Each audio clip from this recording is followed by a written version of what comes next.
Hello বন্ধুরা, রূপকথা চ্যানেলে তোমাদের সকলকে স্বাগত জানাই।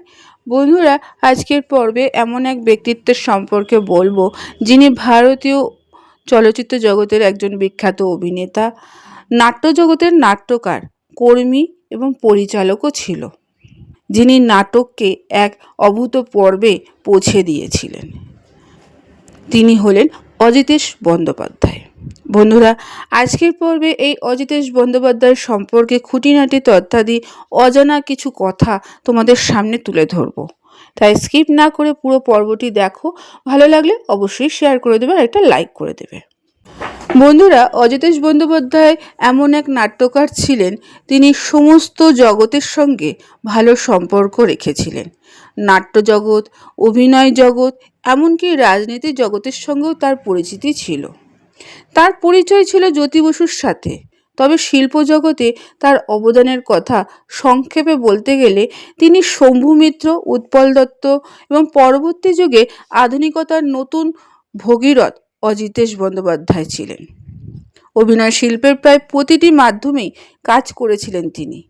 বিশেষত বাংলা চলচ্চিত্রে খলনায়ক চলচ্চিত্রগুলির মাধ্যমে তারকা হয়ে উঠেছিলেন তিনি।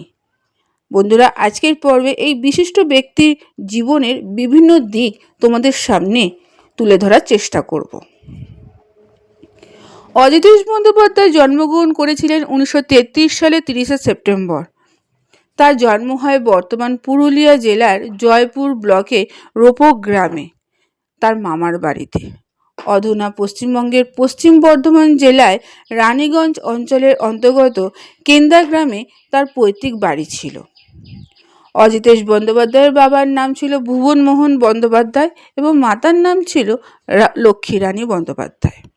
ছোট থেকেই অজিতেশ বন্দ্যোপাধ্যায় বাবার কলিয়ারিতে কাজ করতেন। তবে তখন তাদের বাস ছিল আসানসোল শিল্পাঞ্চলের রামনগরে। অজিতেশ বন্দ্যোপাধ্যায় একটু বড় হতে শুরু হয় দ্বিতীয় বিশ্বযুদ্ধ।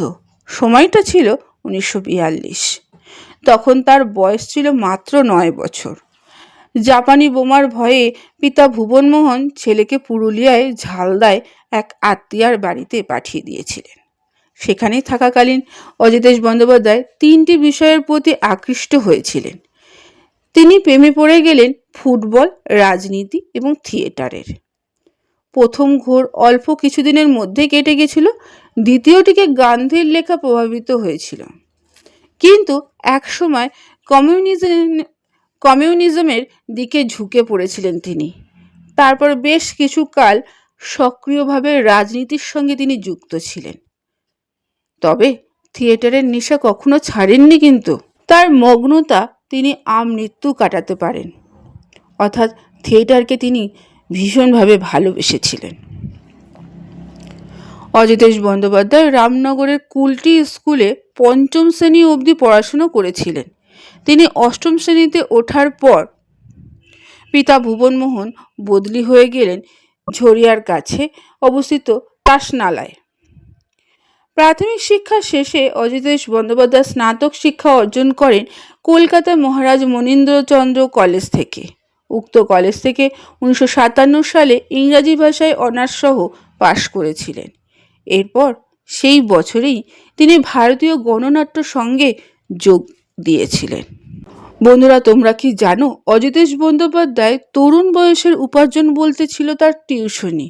অন্যদিকে গল্প লিখে একটি পত্রিকা থেকে কিছু রোজগার করতেন।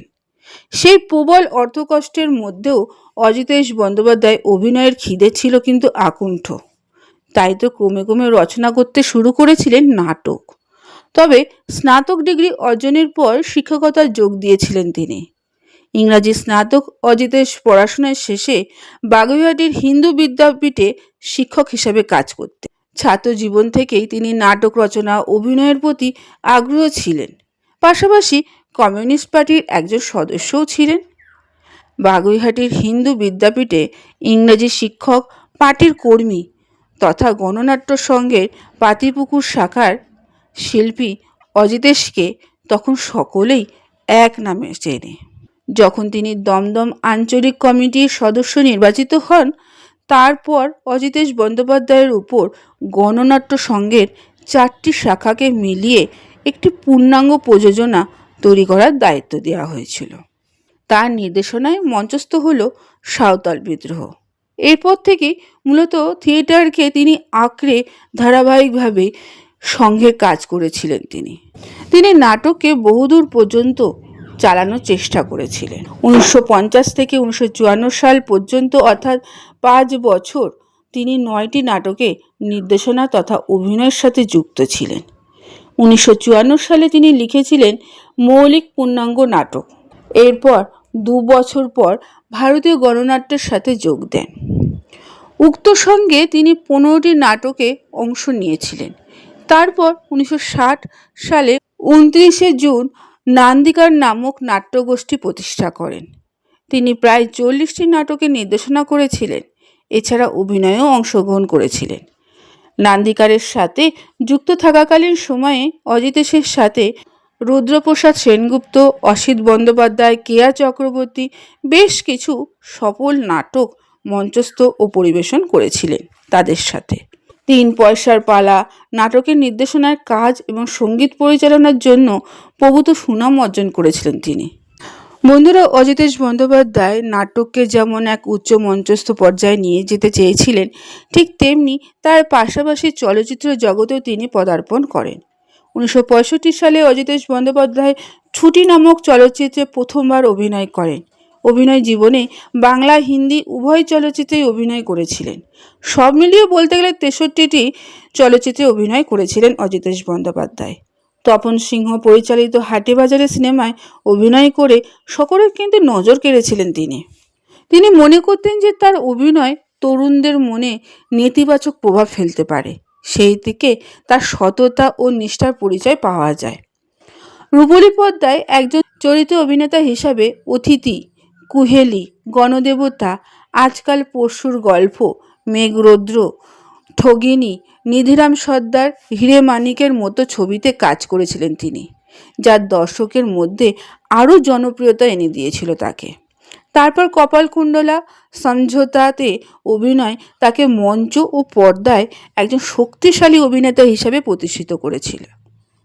অন্যদিকে বেতার নাটকও তথা যাত্রার সাথে তিনি সক্রিয়ভাবে জড়িত ছিলেন।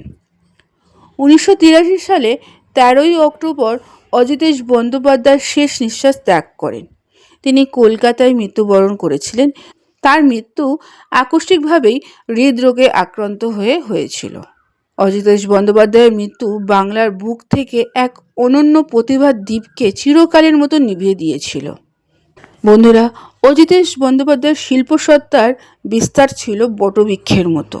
ফলে কোনো একটা শিল্প মাধ্যমে তিনি নিজের প্রতিভার বিচ্ছুরণ ঘটাবেন এমন কিছুতে সম্ভব হতো না। থিয়েটার, সিনেমা, যাত্রা অজিতেশ বন্দ্যোপাধ্যায়ের শিল্পসত্তাকে কোনো একটা পরিধির মধ্যে আবদ্ধ রাখতে পারেনি, যা সবার মধ্যে ছড়িয়ে দিয়েছিল। তাই এই রঙিন পর্দার জগতে এক উজ্জ্বল নক্ষত্র হঠাৎ চলে যাওয়ায় চলচ্চিত্র জগৎ অন্ধকারের মধ্যে পৌঁছে যায়, যার ঘাটতি কখনোই মেটানো সম্ভব নয়। বন্ধুরা, আজকের পর্বটি কেমন লাগলো অবশ্যই কমেন্টে জানাবে। বন্ধুরা, আজকের পর্বটি এখানেই শেষ করলাম। এতক্ষণ আমার ভিডিওটি দেখার জন্য ও শোনার জন্য তোমাদের অসংখ্য ধন্যবাদ।